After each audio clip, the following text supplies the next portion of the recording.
नमस्कार, one India Hindi में आपका स्वागत है।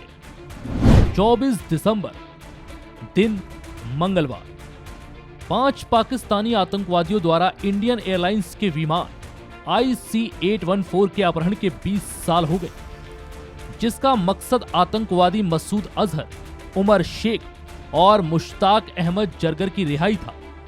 अपहरण और बाद में बंधक मुक्ति की स्थिति 1 सप्ताह तक चली, जब तक कि भारत ने लगभग 170 यात्रियों के लिए 3 आतंकवादियों को रिहा नहीं कर दिया।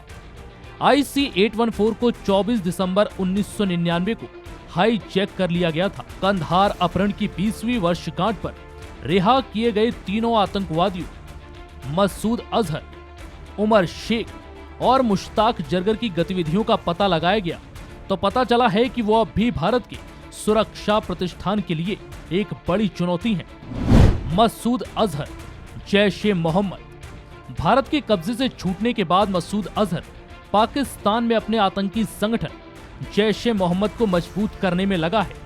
मसूद अजहर ने उसके बाद भारत पर सबसे ज्यादा आतंकी हमलों को अंजाम दिया, जिसमें भारतीय संसद पर हमला, मुंबई हमला और पठानकोट एयरबेस पर हमला शामिल है। जैश-ए-मोहम्मद के आतंकी संगठन का आखिरी हमला इसी साल फरवरी में CRPF कॉनवॉय पर हुआ था। इस हमले में 40 जवान शहीद हो गए थे। इसी साल यूनाइटेड नेशन ने अजहर को अंतर्राष्ट्रीय आतंकी घोषित किया है। वर्तमान में मसूद अजहर किडनी की गंभीर बीमारी से जूझ रहा है। उमर शेख, हरकत-उल-अंसार। उमर शेख साल 2002 में वॉल स्ट्रीट जर्नल के रिपोर्टर पर्ल डैनियल का सिर कलम किया था, जो कि अलकायदा के वित्त पोषण की जांच कर रहे थे। आरोप है कि शेख ने इस्लामिक धर्मगुरु के साथ साक्षात्कार की व्यवस्था करने का वादा करके पर्ल को फंसाया और उसका अपहरण कर लिया।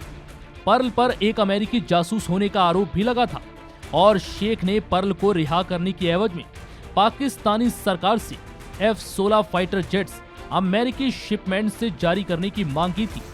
शेख को पहली बार अक्टूबर 1994 में उत्तर प्रदेश के सहारनपुर से गिरफ्तार किया गया था, जब उसने अजहर और हरकत-उल-मुजाहिदीन के प्रमुख कमांडर सज्जाद अफगानी की रिहाई की मांग करने के लिए 4 पश्चिमी पर्यटकों का अपहरण कर लिया था।